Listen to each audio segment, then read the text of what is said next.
Olá, pessoal. Janaína Queredia, do Inloco, transmitindo informações e compartilhando experiências. E mais um episódio da série Questões Imobiliárias e Urbanísticas, com a nossa amiga Débora de Castro, que está aqui nos prestigiando mais uma vez. Débora, mais uma vez, muito bem-vinda. O Edilson também já está aqui conosco. E eu sei que hoje, né, o tema vai ser assim mais polêmico do que o de costume. Licenciamento ambiental. Débora, Edil, sejam bem-vindos. Débora, e aí? Como que vai ser? Começamos a segunda-feira, como a gente estava falando, já no né? Já começamos ali na loucura e na briga, né? Já vamos falar um pouquinho aí de um tema bem, digamos assim, nevrálgico aqui, né? O licenciamento ambiental, para variar um pouco, né? Como a gente sempre fala aí, que a gente mistura as áreas, né? Todo mundo fica pensando, mas a Débora não é do imobiliário, não é do urbanístico, agora ela está no ambiental, né?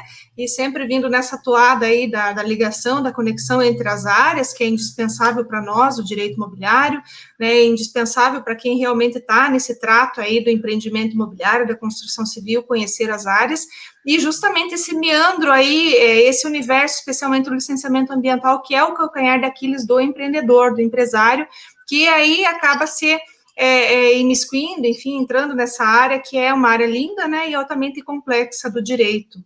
Então, assim, a gente escolheu a temática da semana até com base num caso concreto que nos foi, enfim, submetido, né, à análise, e a gente achou muito interessante, até pelo viés do nosso estudo, né, daquilo que a gente vem trazendo academicamente também, e das implicações que acaba trazendo aí para quem está militando na área, porque o advogado acaba se deparando com a situação e às vezes fica aí numa sinuca de bico, como a gente fala, sem saber para onde correr, e ao mesmo tempo o empreendedor, o advogado querendo dar uma resposta, o empreendedor sem saber como fazer diante de uma situação como essa. Então, a gente vai falar especificamente hoje, eu e o Edilson, sobre o licenciamento ambiental e a questão da necessidade de vedação de comportamentos antagônicos da administração pública. Aí a gente pode perguntar assim, mas antagônico em que sentido, né? Como que a administração pública pode ser antagônica naquilo que ela já se pronunciou? Nesse caso especificamente, quando a gente coloca, e pode ser exemplificativamente também para quem está nos ouvindo e nos acompanhando aqui na série, por exemplo, se eu tenho uma situação específica com a administração pública, ou enfim, eu estou empreendendo, estou construindo, isso acontece muito em casos de loteamentos, por exemplo, né? Aquele empreendedor, ele já ultrapassou as fases do licenciamento ambiental, por exemplo, lá atrás, aquela licença prévia, que era aquela que começa, né, ali todo o empreendimento, superou, apresentou toda a documentação relativamente àquela etapa, né, passou, já se instalou, teve a licença de instalação, enfim, e em determinado momento, que não se sabe exatamente por quê, o agente, o licenciador ali, do órgão ambiental, ele começa a se voltar contra aquilo que ele já praticou no passado, ou seja, ele começa a exigir novamente para aquela licença de instalação, por exemplo, os mesmos documentos que já foram exigidos lá atrás, naquele momento da licença prévia. Ou seja, tudo já tinha sido devidamente aprovado, tanto foi aprovado que possibilitou a concessão daquela licença prévia. E agora ele passa de novo a exigir aquilo que já havia exigido, inclusive constituindo a sua não observância, a não apresentação em infração. E essa infração, mais ainda, e pior de tudo, acaba culminando com aí a imposição da celebração de termos de ajuste de conduta, penalizando aquele empreendedor por algo que não poderia ter acontecido. E daí a gente vem e fala do Instituto da Venire contra Factum Proprium, que basicamente assim se coloca lá no latim, o nome da teoria, mas em português, bem verdade, ela se constitui quanto a não retroação, ou seja, eu não posso me voltar contra aquilo que eu já pratiquei no passado, até pelo princípio da segurança jurídica. eu tenho que ter segurança jurídica. Eu, administrado, partindo do pressuposto que lá no passado cumpri com todas aquelas determinações, apresentei todos aqueles documentos que foram devidamente avaliados, analisados exaustivamente pela administração pública, não posso ser submetido a essa insegurança jurídica, porque você veja, eu tenho uma previsão, eu tenho um cronograma, eu tenho que entregar essa obra, eu tenho outros pactos contratuais que foram celebrados para que isso tudo fosse possível, inclusive com adquirentes de unidades imobiliárias. E agora, de repente, a administração pública, por um ato que se desconhece, começa a exigir novamente aquela documentação. Isso tudo, Jana, em descompasso, inclusive, com a resolução CONAMA 237, que fala que todos os atos têm que ser devidamente fundamentados. E por isso a gente traz a importância de se atentar para essa normativa, para essas situações, porque, via de regra, e como eu falo, o nosso cliente ou o cliente daquele que está nos assistindo, enfim, aquele que tem interesse na área, ele pode vir a se deparar com isso, o empresário, porque ele não está ou não deveria estar sendo compelido à apresentação de tal documentação e, ao mesmo tempo, se sujeita a isso e, muitas vezes, até se obriga à celebração de um termo de ajuste de conduta para poder continuar empreendendo, poder continuar construindo e não ter outras repercussões contratuais negativas nas outras esferas ali que acabam estando ali diretamente relacionadas à entrega daquela obra. Então, o que acaba sendo extremamente injusto, né, com aquele que está ali tentando justamente desenvolver a livre iniciativa. Aí você entra em valores constitucionais, né?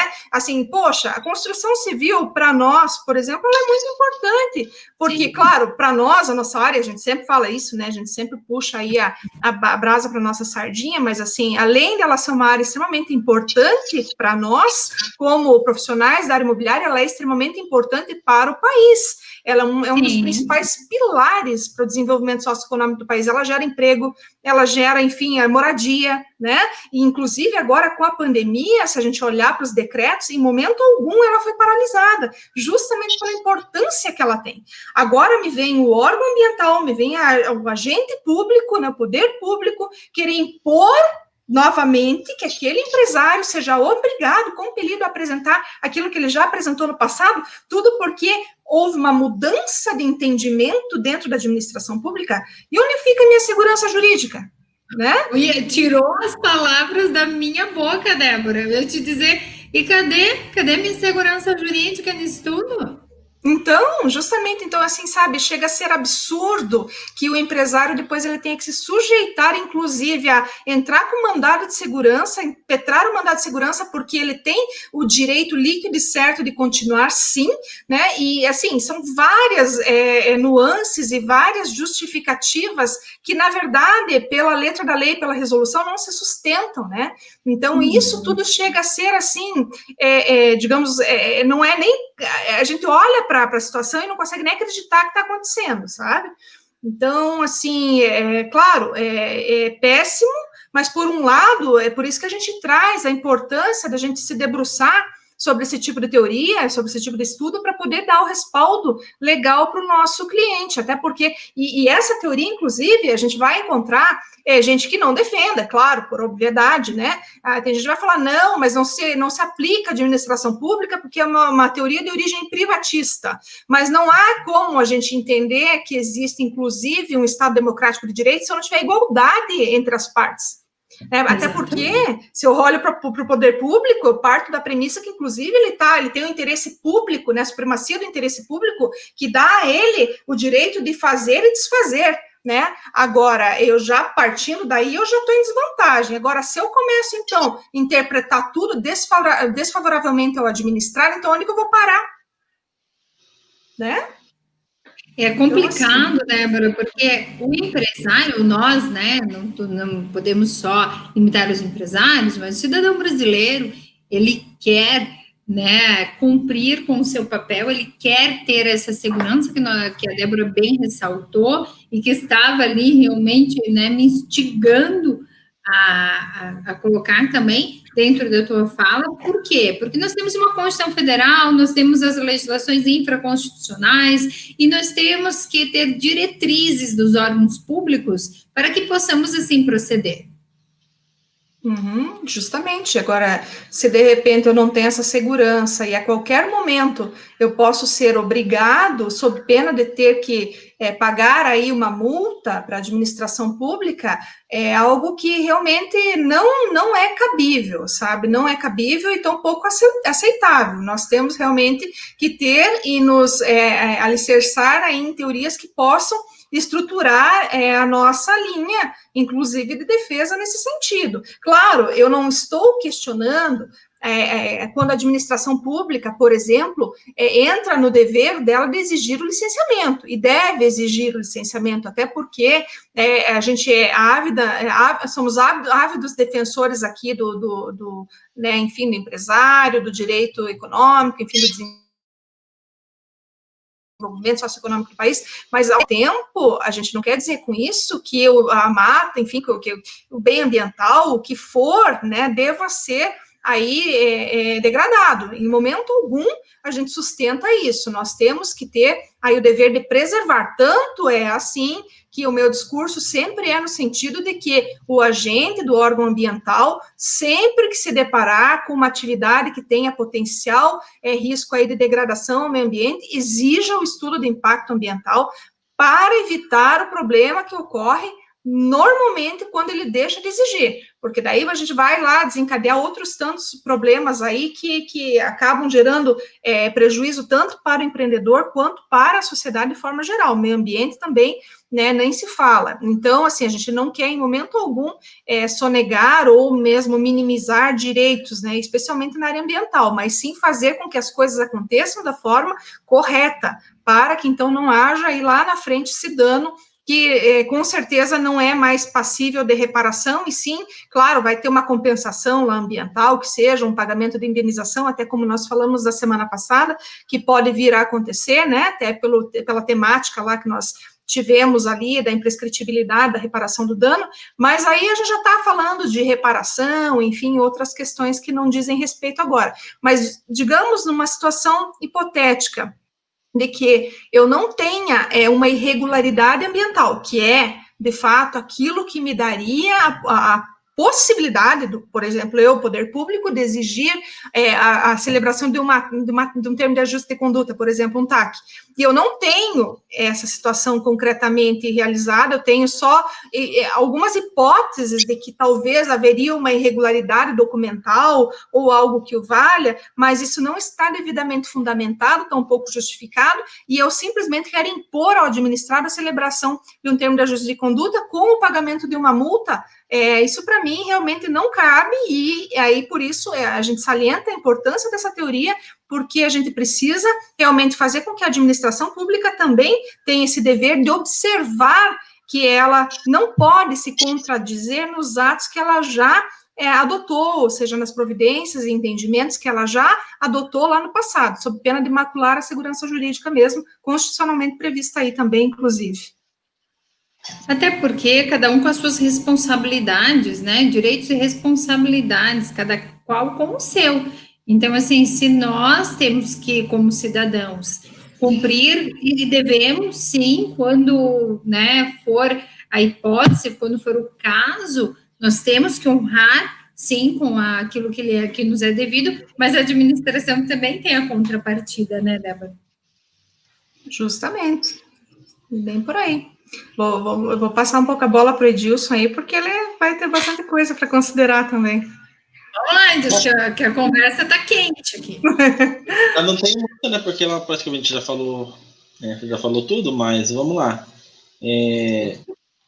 Ocorre o seguinte: por ser a avenida contra factum próprio, né, ou a teoria dos atos próprios de ter origem privatista, ela tem origem no direito civil, boa parte da doutrina entende que não se aplica à administração pública. Porém, eu considero isso como um entendimento equivocado, porque quando a gente fala em não contradição da administração pública, nós não estamos aqui falando da questão da anulação dos atos próprios, constante, por exemplo, lá na súmula 473 do STF. A súmula 473, ela diz o seguinte: a administração pode anular seus próprios atos quando derivados de vícios que os tornem ilegais, porque deles não se originam direitos, ou revogá-los por motivo de conveniência ou oportunidade, respeitando os direitos adquiridos e ressalvada, em todos os casos, a apreciação judicial. Então, quando a gente fala em não contradição ou aplicação da teoria da avenida contra facto próprio, a gente está se referindo a exigências descabidas, você se contradizer, você desconsiderar um ato que você praticou anteriormente.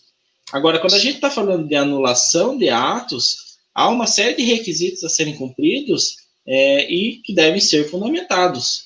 Então, não há que se fazer essa confusão em relação ao que a gente está dizendo aqui. E a questão da conveniência e oportunidade é uma questão bem complexa, estrutural da nossa legislação ambiental, onde, por exemplo, a resolução 237 do CONAMA, ela deixa bem aberto muitas questões para que o órgão licenciador, no caso, o Estado, o município, aquele órgão que está cuidando do licenciamento, né, ele que está concedendo a licença, ele pratica os atos de acordo com a oportunidade e conveniência dele, né? Então, é deixado muito em aberto a forma como é conduzido o procedimento. Eu até tenho uma opinião bem um pouco divergente em relação a essa questão, porque eu entendo, né, indo bem a fundo aqui na questão, que esse procedimento de licenciamento ele deveria ser codificado. Assim como nós temos o Código do Processo Civil, nós temos o Código do Processo Penal, o procedimento de licenciamento ele fica há diretrizes gerais, né? Por exemplo, pela resolução do CONAMA, mas a resolução do CONAMA tem apenas 20 artigos.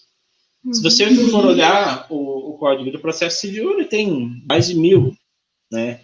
E a ideia não é aqui falar em burocratização ou complicar ainda mais o licenciamento, mas sim de padronização, onde todos os órgãos licenciadores, o município, o Estado, a própria União, quando for o caso, eles tenham que seguir um procedimento padronizado. Isso geraria uma segurança jurídica bem interessante para a situação. E reduzir essa margem de discricionariedade. Claro que, né, o pessoal os agentes públicos, servidores que tratam da situação não concordam muito com isso. Eles entendem que eles precisam ter uma discricionariedade para poder trabalhar. Porém, esse juízo de oportunidade e conveniência, isso eu até coloco no artigo, ele gera a margem a se criar dificuldades para vender facilidades. Infelizmente, essa é a nossa realidade, onde quando você observar que está se criando muita dificuldade para a liberação do licenciamento, da licença, seja ela prévia, qual seja, é bem possível que por trás hajam segundas intenções para facilitação da liberação. Então, de forma geral, essa é a minha colocação. Eu passo a bola de volta, né, para mais...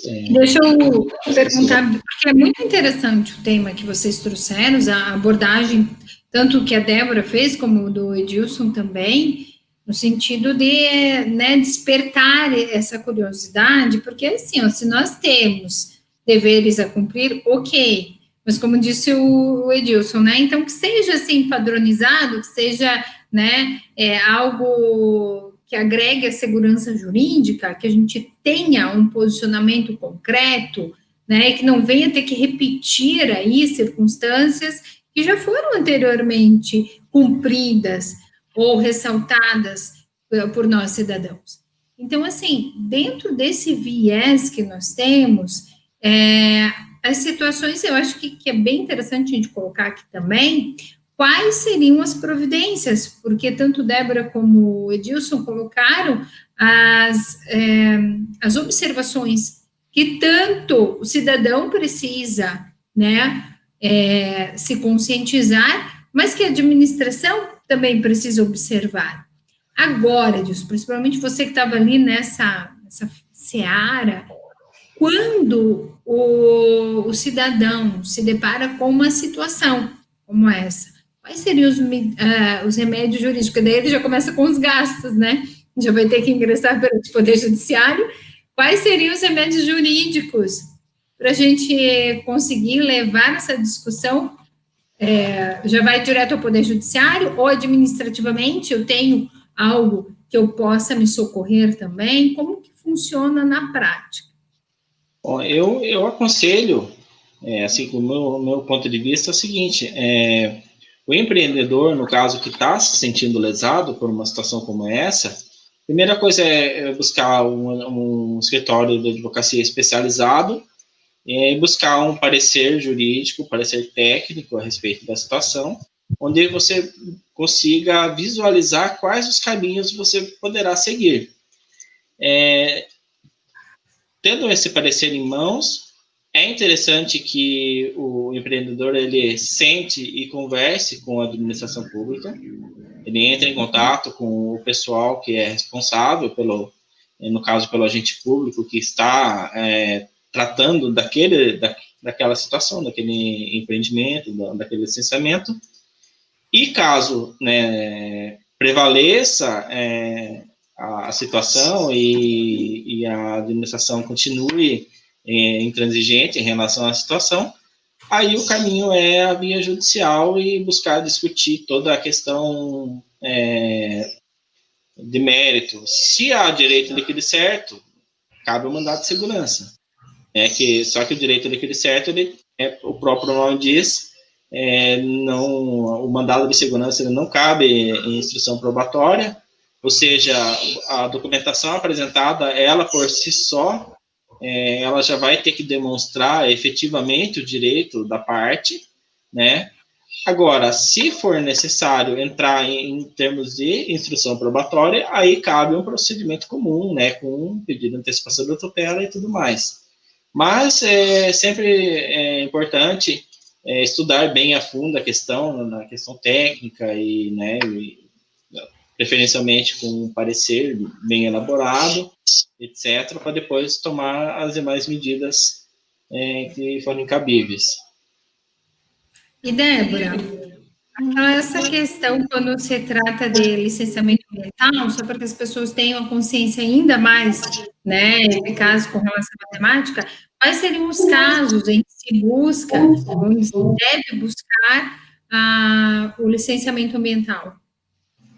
Normalmente, Jana, ali o artigo 225 mesmo, ele já é bem transparente nesse sentido, né, no sentido de dizer, olha, quando a gente estiver falando de atividade potencialmente degradadora do meio ambiente, né, eu teria aí o dever de licenciar, o agente licenciador, ele teria a obrigação de requerer ali, né, e sem contar o artigo 10 também da Política Nacional do Meio Ambiente, né, da 6938, que também fala da questão do licenciamento ambiental, né, que é especificamente do licenciamento, então a gente vai para essas questões de atividade que sejam aí, e tem um rol de exigências, né, todas as atividades que estão elencadas nesses rolos específicos, aí elas são aí passíveis, então, do licenciamento ambiental, e também, quando você fala de licenciamento, não se pode esquecer de falar também da questão do potencial de degradação, que é bastante importante, e também que é o que normalmente dá o problema e gera o problema aí nessa seara, porque se eu não tiver, por exemplo, uma atividade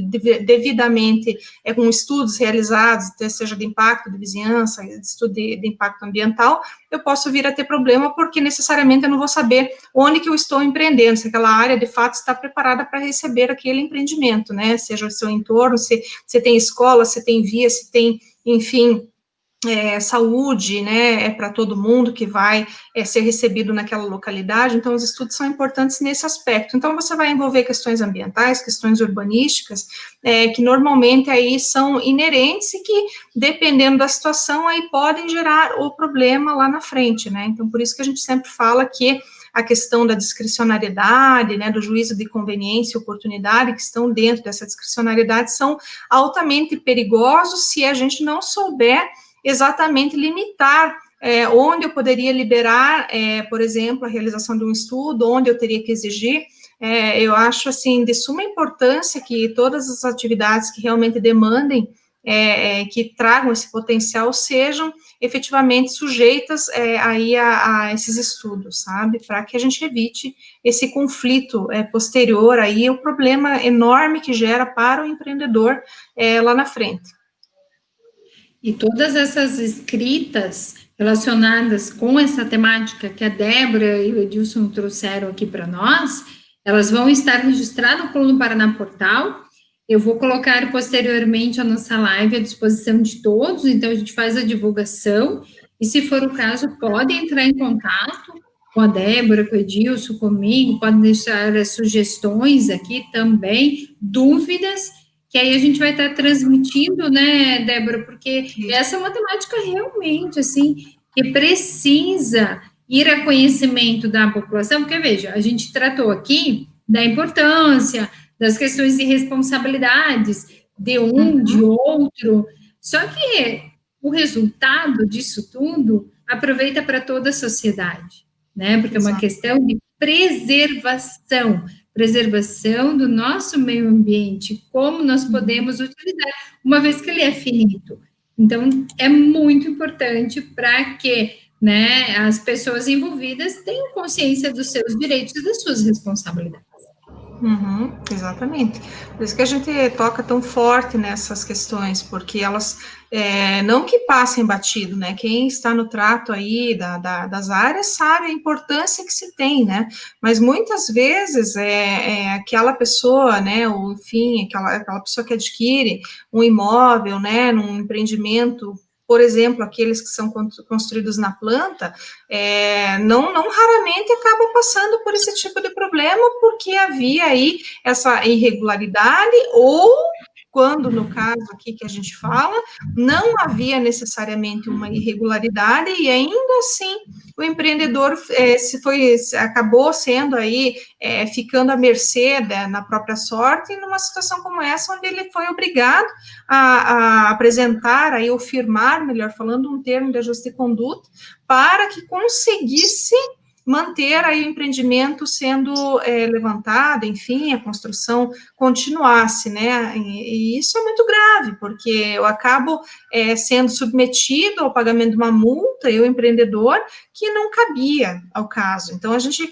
acaba levantando vários aspectos aqui, que se fosse para a gente entrar no mérito, né, do que é legal e do que não é nesse sentido, se a gente parte da premissa de que esses atos da administração pública devem ser devidamente fundamentados, a fim de amparar essas exigências também, que normalmente não o são, tudo isso abre margem para a gente pensar aí nessas medidas, conforme o Edilson falou, né? Ou você entra aí com mandado de segurança, a fim de garantir direito líquido e certo, mas com essa limitação, por exemplo, na instrução probatória, tem que ter todos os documentos já lançados ali, encartados na minha inicial, né? E abrindo margem aí para eventualmente não ter uma liminar sendo deferida, até porque é mais difícil, né, ou então entrando aí com uma ação, né, enfim, ordinária, né, onde se postula liminarmente aí um pedido para que se possa continuar com a obra a despeito das exigências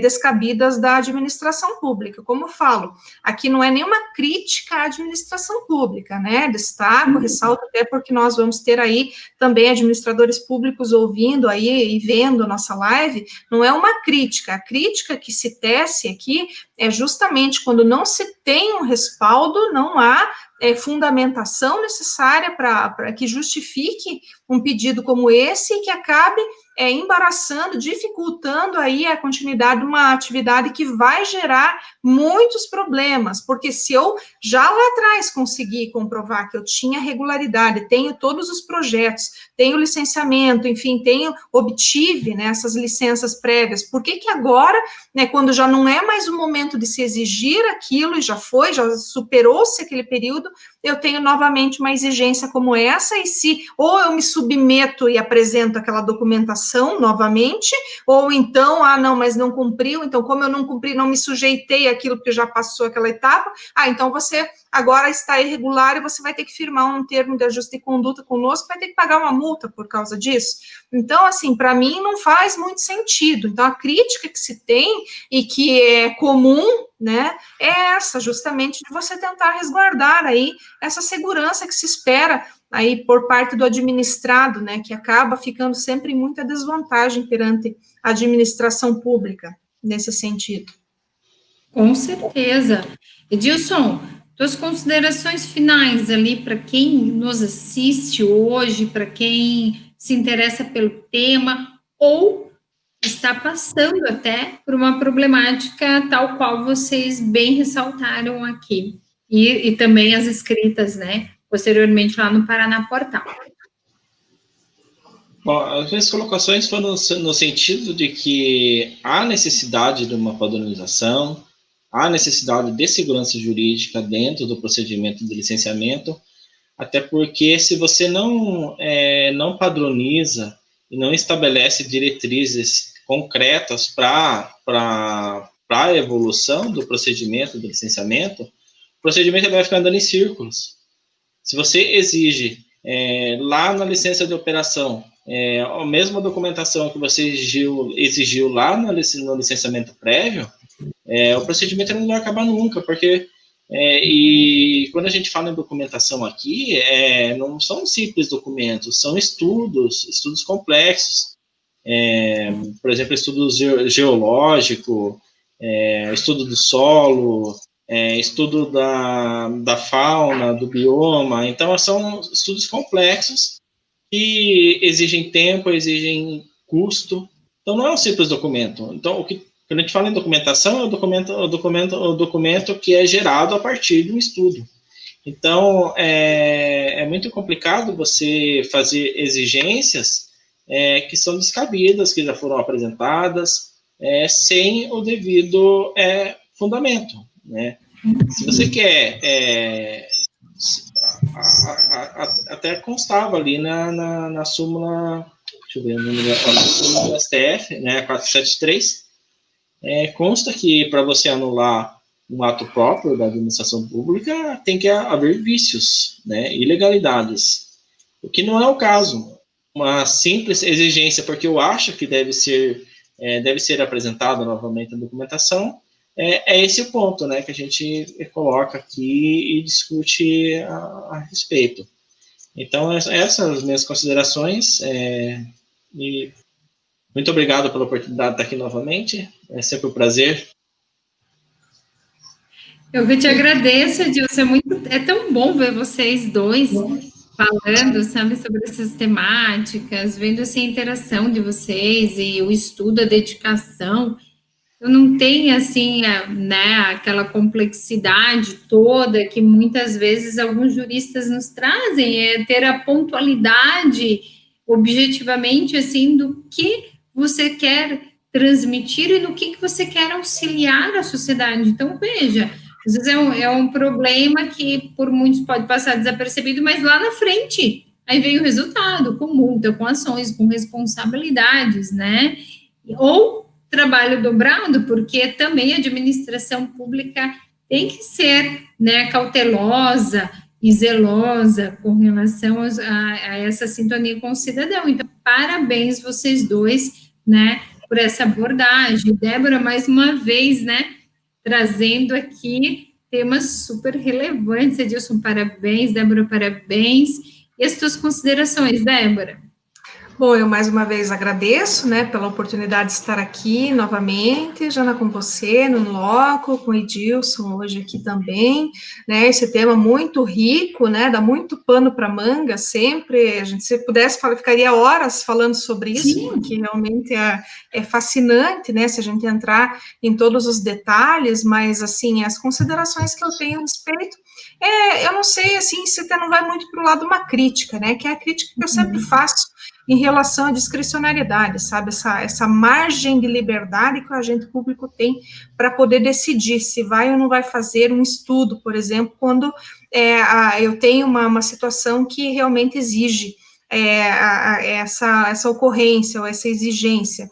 Então, a minha crítica vai muito nesse sentido, e ainda que não seja necessariamente objeto disso que a gente está discutindo hoje, mas eu acho que é sempre bom trazer, porque acaba impactando de forma muito negativa em empreendimentos, isso seja para a sociedade, seja para o meio ambiente, e é tudo que a gente quer evitar. A gente quer que a construção prossiga, que esse grande ramo, né, da economia do Brasil possa realmente disparadamente ser e se manter como um dos mais importantes na geração de todos os benefícios que ele traz, né, seja de empregos, né, para a economia de forma geral, e sem esses inúmeros embargos, né, que acabam sendo opostos aí a essa atividade que para nós é extremamente relevante. Mas, mais uma vez, agradeço, então, por estar aqui, né, e mando um grande abraço para o pessoal lá do SINAP, para o doutor Vitor Hugo, para o Ney, para a própria Simone também, que eu a vi poucas vezes, mas também sei o quanto ela é especial e importante lá, também para o sindicato, né, para todos que fazem parte, né, pelo apoio que nós temos, também agradeço a CWB-TV também, que transmite lá a nossa coluna semanal, né, a Rádio Blitz também, nosso programa Sinap no Ar. Então, assim, todos que, de alguma maneira, contribuem para o debate e para esse debate ser levado à sociedade que tanto precisa, né, de instrução, de esclarecimentos, né, de uma forma muito mais pontual e não apenas doutrinária, né, porque a nossa função como juristas, né, que somos, é justamente tentar levar e aproximar a população do conhecimento, e não distanciar, não criar nenhuma barreira, mas sim aproximar e fazer com que ela consiga visualizar o problema na prática. Acho que essa é a conformação que a gente espera dentro aqui do Inloco, dentro dessa série maravilhosa aí que você conduz tão bem aqui conosco, e nos deu a oportunidade de estar aqui contigo. Agradeço muito. Sabe o que é legal, o Ney? Você estava sentindo falta, o Ney não está se pronunciando hoje, né? Mas está ali, ó, né? E é isso mesmo. Sabe, Débora? Porque, assim, esse tema e a forma como vocês abordaram hoje me chamou a atenção, que assim como eu, vocês, os desafios que vocês enfrentam nas atividades profissionais de vocês, vocês transformam no quê? Em debates e em escritas, para que isso não volte a acontecer. É como a Débora falou, nós não estamos criticando de forma alguma, porque valorizamos muito a função da administração pública, mas casos com essa problemática que foi ressaltada hoje, eles existem. Então, nós precisamos dialogar para entender melhor, para saber, né, como nós vamos dirigir aí essa situação. Então, assim, eu só tenho que agradecer a Deus por ter colocado, né, a Débora aí nos meus caminhos, que a Débora, assim, ainda é uma amiga virtual que em breve vai se transformar na amiga presencial, e junto com ela trouxe o Edilson, né, trouxe o Ney, agora já levou, o Ney já fazia parte do Inloco, mas agora mais precisamente, e todos do escritório de vocês, porque sabem dialogar isso com a sociedade, não tem receio de transmitir informações e compartilhar experiências, né? Muito pelo contrário, porque entende que nós estamos num momento de crescimento.